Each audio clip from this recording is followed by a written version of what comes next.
بسم اللہ الرحمن الرحیم۔ آج تک کے معزز ناظرین السلام علیکم۔ اب کس نمبر 23 ملاحظہ فرمائیں۔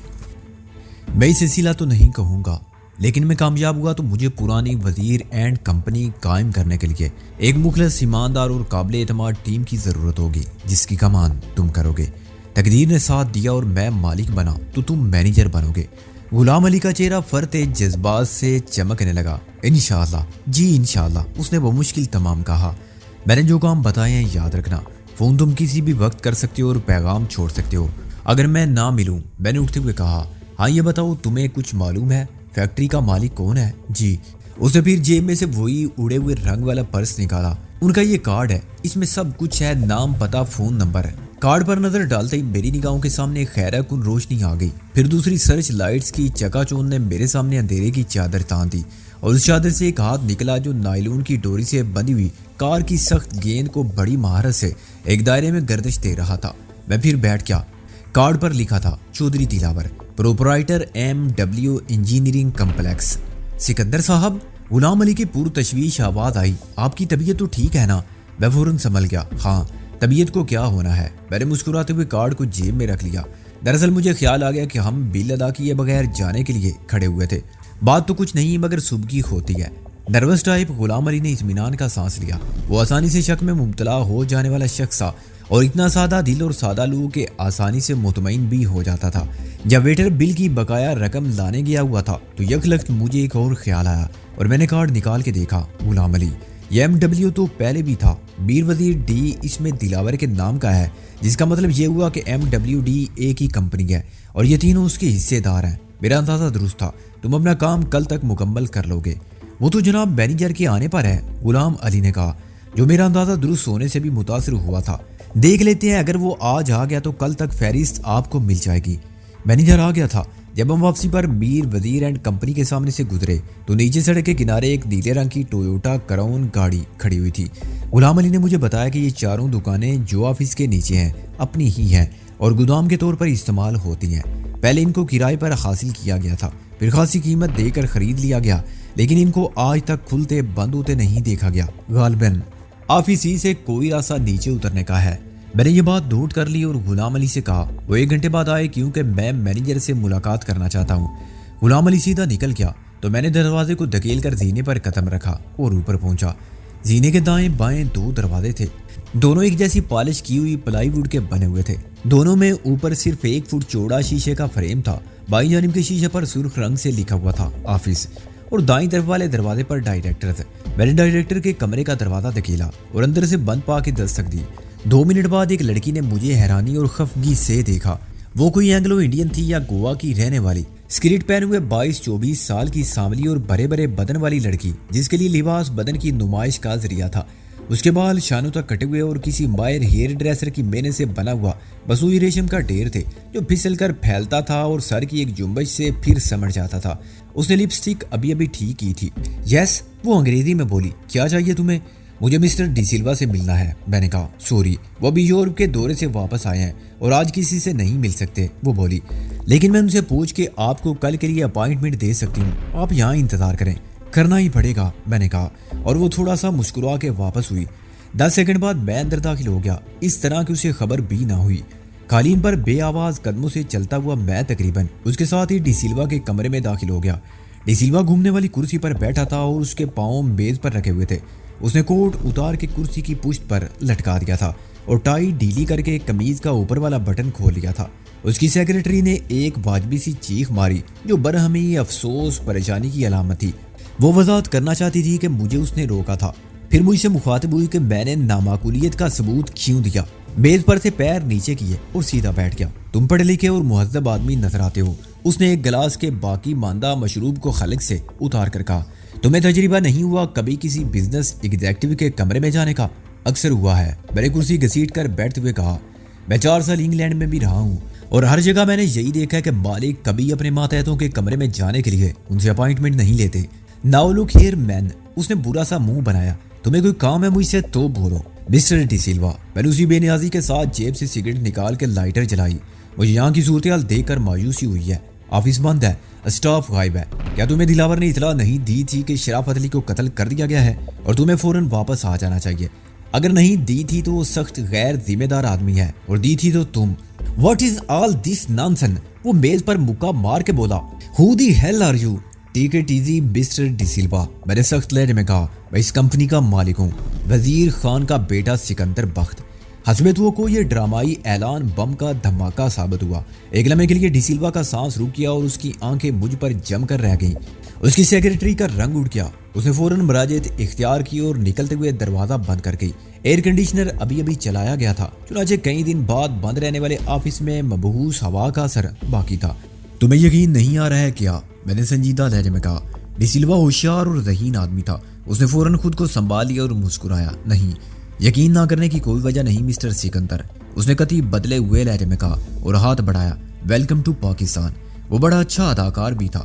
او نو, میں نے ہاتھ ملا کے کہا, کاش میں پاکستان نہ آیا ہوتا. میری شرافت علی کا قتل, مجھے اس کا بہت افسوس ہے. وہ ہاتھ ملا کے بولا. جب ہمبرگ میں مجھے دلاور کا کیبل ملا کہ اس کو کسی نے قتل کر دیا ہے تو مجھے بالکل یقین نہیں آیا. اس کا تو کوئی دشمن نہیں تھا. ویری نائس مین, پرفیکٹ جینٹل مین, مگر میں فوراً واپس نہیں آ سکتا تھا. میں نے غور سے اس کی صورت دیکھی. کیا تمہیں معلوم نہیں کہ اس کے قتل کا الزام مجھ پر ہے؟ ڈی سلوا اچھل پڑا. آپ پر؟ او نو, اس نے سینے پر انگلی سے صلیب کا نشان بنایا. لیکن اداکاری اچھی ہونے کے باوجود میں سمجھ گیا کہ وہ جانتے بوجھتے انجان بن رہا ہے. یہ کیسے ہو سکتا ہے؟ آپ تو لندن میں تھے. ہاں, وہ پرانی بات ہے.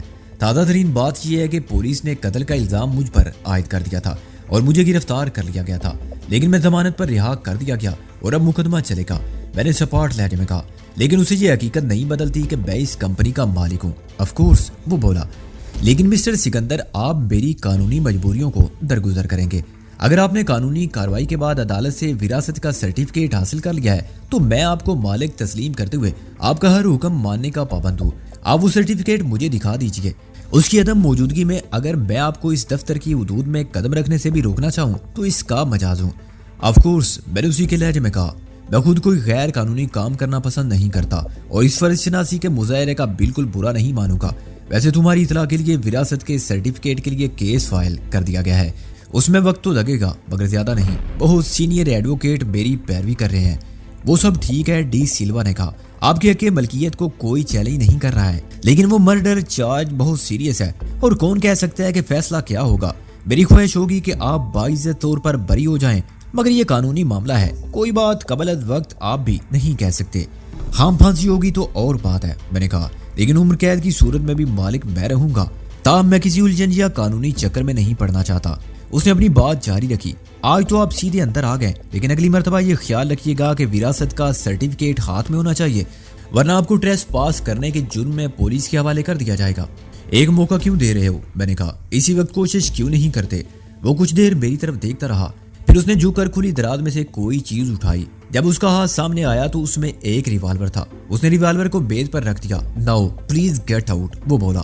جیسی تمہاری مرضی, میں نے دونوں ہاتھ پھیلا کے اٹھتے ہوئے کہا. یو آر دی باس. میرا لہجہ اتنا نارمل اور شریفانہ تھا کہ میں نے اچانک بیز الٹی تو وہ سنبھل نہ سکا. ریوالور پھسل کر نیچے گرا اور میز کا کونا لگنے سے وہ کرسی سمیت پیچھے گیا, مگر کرسی کے گھوم جانے سے گرا نہیں. میز پھر سیدھی ہو گئی, لیکن اس پر رکھا ہوا تمام سامان ٹیلی فون سمیت نیچے گیا تو آوازوں کا ملا جلا شور بلند ہوا. ڈی سلوا نے چیخ کر کہا, یو باسٹرڈ, لیکن اس سے زیادہ وہ کچھ نہ کر سکا. میں میز کے گرد گھوم کر اس کے مقابل جا کھڑا ہوا تھا اور اس نے جھک کر پھر ریوالور اٹھانا چاہا تو میں نے اپنا پاؤں اس کے ہاتھ پر رکھ دیا. اس کا دوسرا ہاتھ اوپر اٹھ گیا تھا. میں نے اس کے ہاتھ کو پکڑ کر جھٹکا دیا تو وہ الٹ کر کرسی کے پیچھے جا گرا. اسی وقت دروازہ دھماکے سے کھلا اور اس کی سیکرٹری بدحواسی کے عالم میں اندر داخل ہوئی. ڈی سلوا نے اٹھنے میں بڑی پھرتی دکھائی اور اٹھتے ہوئے میرے پیٹ میں مکہ مارا, جو کسی پیشہ ور باکسر کا مکہ تھا, اور کسی عام آدمی کے پیٹ پر پڑتا تو وہ وہیں ڈھیر ہو جاتا. لیکن میں بروقت یہ وار سہنے کے لیے تیار ہو گیا تھا. مجھے بدسور اپنے قدموں پر کھڑا دیکھ کے ڈی سلوا حیران ہوا. اسی وقت میں نے اپنے دائیں ہاتھ کی کھڑی ہتھیلی سے اس کے شانے پر وار کیا. وہ کرا اور اس کا دایاں آدھا جسم درد کی شدت سے مفلوج ہو گیا. وہ سہارے کے لیے جھکا اور کرسی پر گر گیا. اس کی سیکرٹری کو اچانک احساس ہوا کہ اس کے فرائض چیخ مارنے پر ختم نہیں ہو جاتے. وہ واپس پلٹ کے بھاگنے والی تھی کہ بیلنس کو جا لیا اور اس کا ہاتھ پکڑ کر اسے ڈی سلوا کی طرف پھینک دیا. اس نے دوسری چیخ بلند کی جو بالکل حقیقی خوف کی وجہ سے نکلی تھی. وہ میز سے ٹکرائی اور قالین پر گر گئی. تمہاری یہ سیکرٹری نازک اور نااہل ہے, میں نے کہا, اس کو باہر کے کمرے سے ہی پولیس کو فون کرنا چاہیے تھا۔ اور تم مالکوں کو کبھی شہزادہ مت سمجھو مسٹر مینیجر۔ بعض مالک اپنی حیثیت کو قانون کی مدد کے بغیر بھی تسلیم کرانا جانتے ہیں، زور بازو سے۔ میں نے بلیک بیلٹ کے لیے کوشش نہیں کی ورنہ لے سکتا تھا، مگر میں ہتھیار کے بغیر لڑنے کے فن سے اچھی طرح واقف ہوں۔ مجھے اب یقین آ گیا ہے تم نے میر شرافت علی کو ضرور قتل کیا ہوگا۔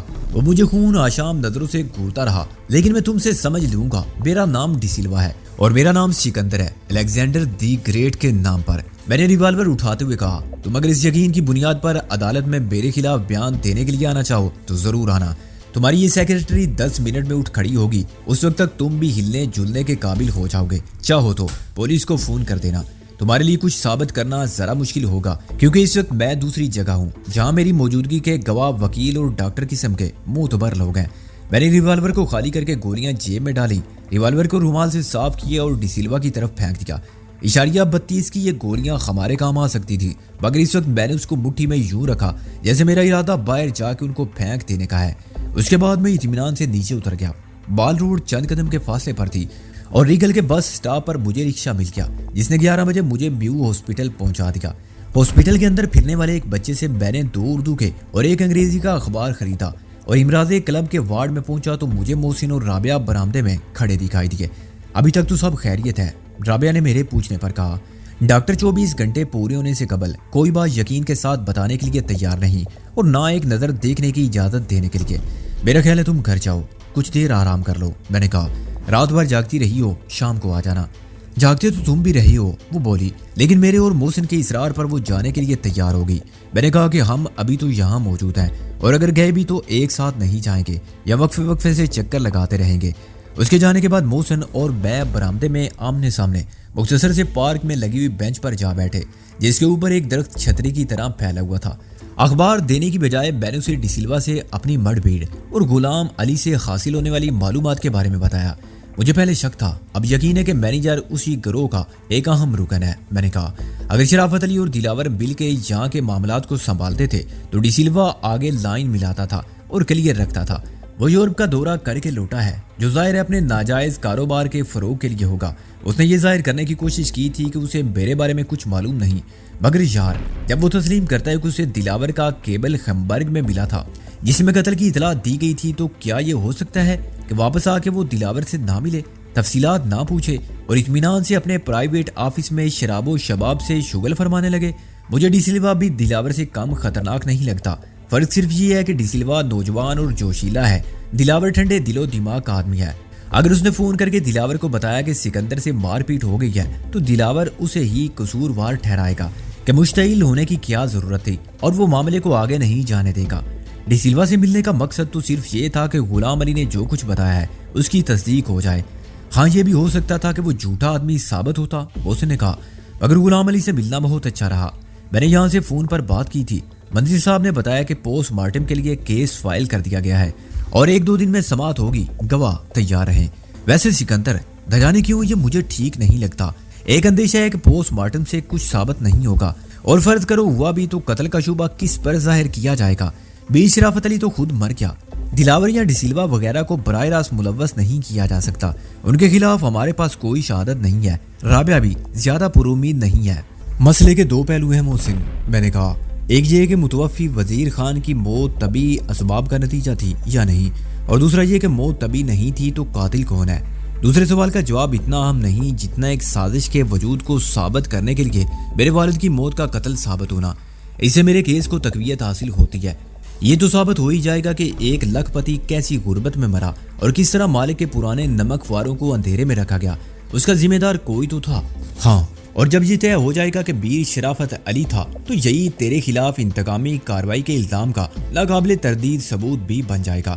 تو یہ سوچ کہ جس بیٹے کو اچانک معلوم ہو کہ ایک شخص نے بلیک میل کر کے اس کے بوڑھے باپ کو لکھ پتی سے فقیر کر دیا، ذلت و رسوائی کی اس حد تک پہنچایا اور پھر قتل کرا دیا، اس کا رد عمل کیا ہوگا؟ محسن نے کہا، مجھے خدا پر پورا بھروسہ ہے۔ میں نے کہا، مظلوم میرا باپ بھی تھا اور میں بھی ہوں، ظالم کی رسی کہاں تک دراز ہوگی؟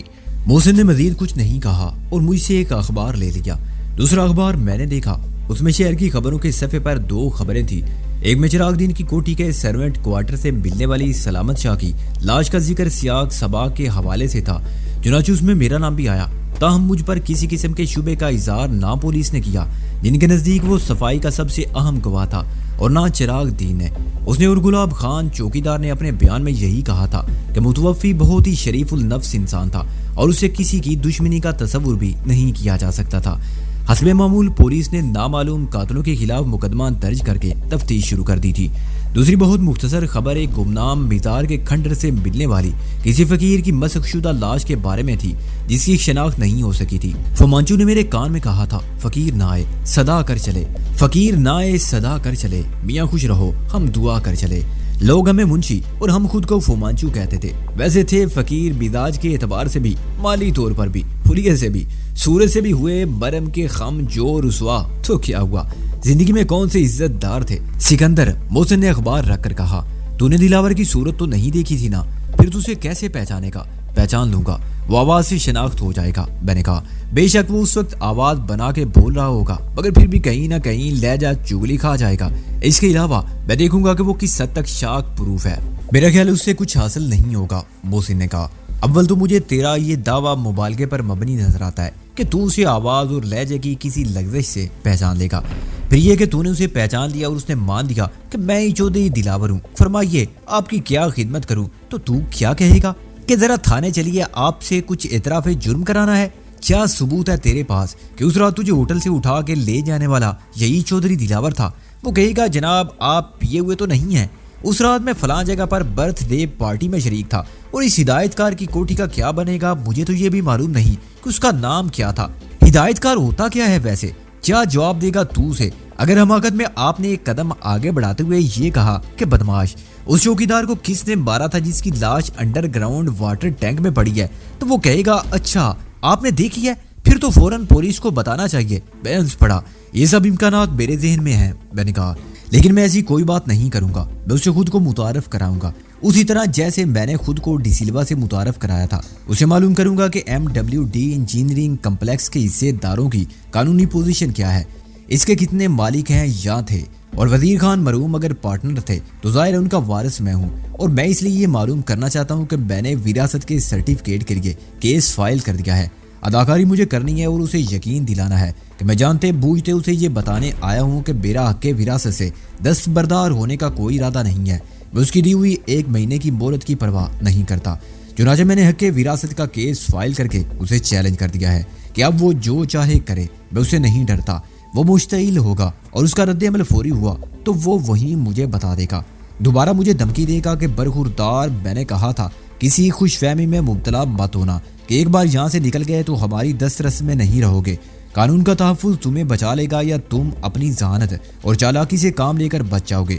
وہ اپنا کمرہ بند کر کے مجھ سے یہ بات کہہ سکتا ہے، لیکن وہ بہت ٹھنڈے دل و دماغ سے کام لے گا تو اس وقت کچھ ظاہر نہیں ہونے دے گا، مگر آج کل میں پھر کوئی قدم اٹھائے گا۔ یعنی تو چاہتا ہے کہ استاد پیڈرو اینڈ کمپنی تجھے پھر اٹھا لے جائے اور ایک مرتبہ پھر وہی سبق بہتر طور پر دے؟ محسن نے کہا، ہاں پہلی بار انہوں نے بے خبری میں مجھے آ لیا تھا اور میں خالی ہاتھ تھا۔ میں نے کہا، اس مرتبہ میں ان کا انتظار کروں گا اور میرے پاس بھی بھرا ہوا ریوالور ہوگا۔ میں یہ سمجھتا ہوں کہ ناجائز طور پر حاصل ہونے والا اسلحہ استعمال کرنے سے ایک اور مصیبت کھڑی ہو سکتی ہے، چنانچہ میں اسے فائر کروں گا بھی تو کسی کو نشانہ نہیں بناؤں گا، مگر فائدہ پورا اٹھاؤں گا۔ ہاتھ میں ریوالور ہو تو گولی چلائے بغیر بھی حریف پر غلبہ حاصل رہتا ہے۔ میں چاہتا ہوں ان میں سے کوئی بھی میرے ہاتھ لگ جائے تو میں بھی اس سے کچھ پوچھوں، وہ سب باتیں جو میرے لیے جواب طلب ہے۔ قانون کی مدد سے میں ان کو کسی اعتراف جرم پر مجبور نہیں کر سکتا اور ان کو کسی انصاف کی عدالت میں کھینچ کر نہیں لے جا سکتا، اس لیے کہ میرے پاس ثبوت، شہادت اور گواہ نہیں ہے۔ میں ان کو انہی کے طریقے آزما کے زیر دام لانا چاہتا ہوں۔ دیکھنا یہ ہے کہ بڑا شکاری کون ہے۔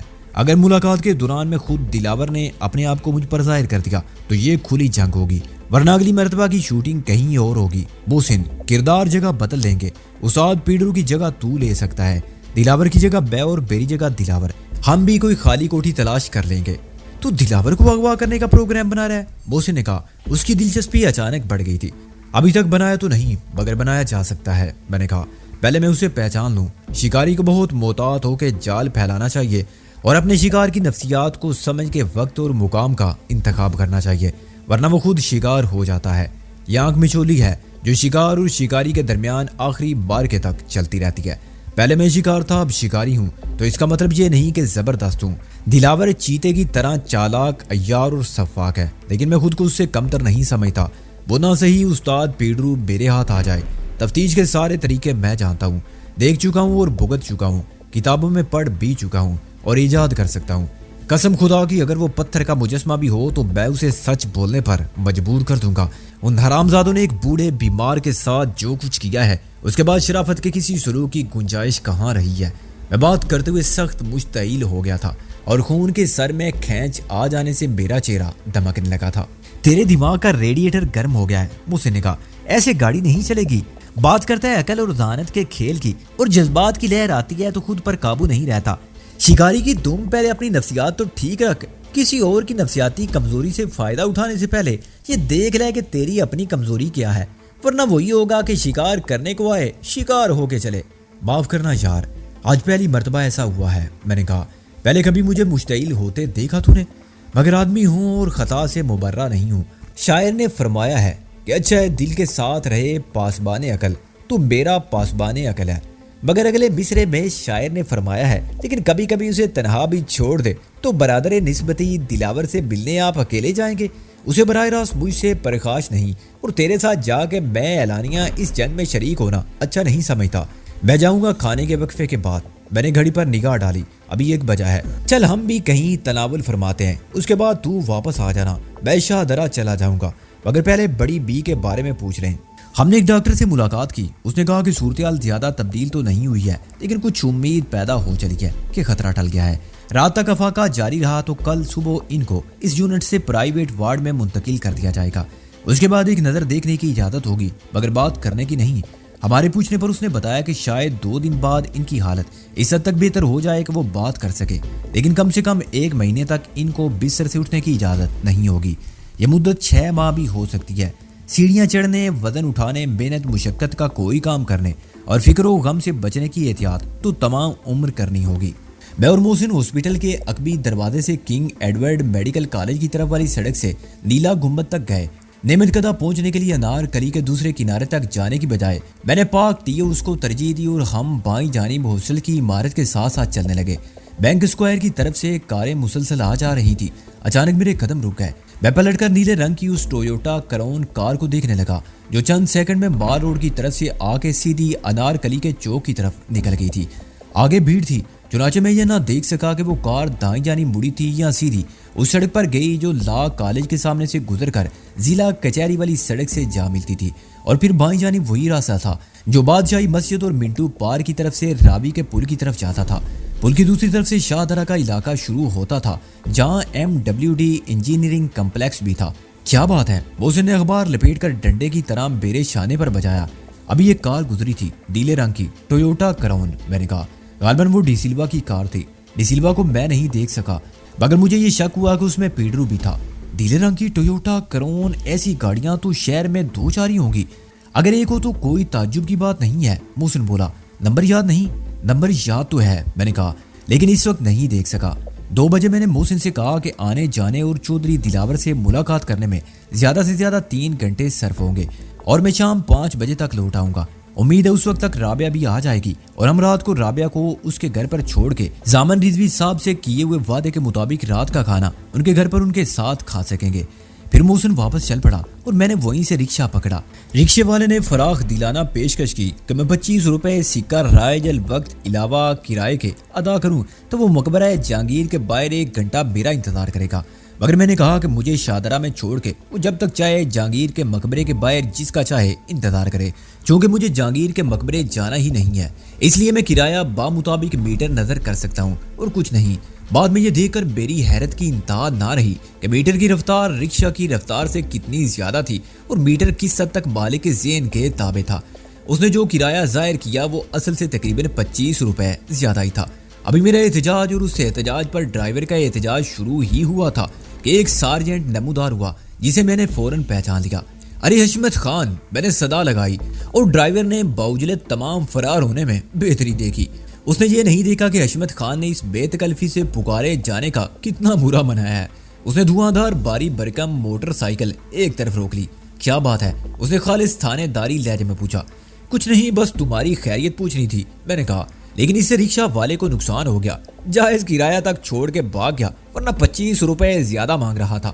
حشمت خان نے رکشہ والوں کی شان میں چند الفاظ کہے، مجھے خوشخبری دی کہ انشاءاللہ 14 دن بعد چالان پیش کر دیا جائے گا، اور امید ظاہر کی کہ اب فیصلے میں زیادہ وقت نہیں لگے گا۔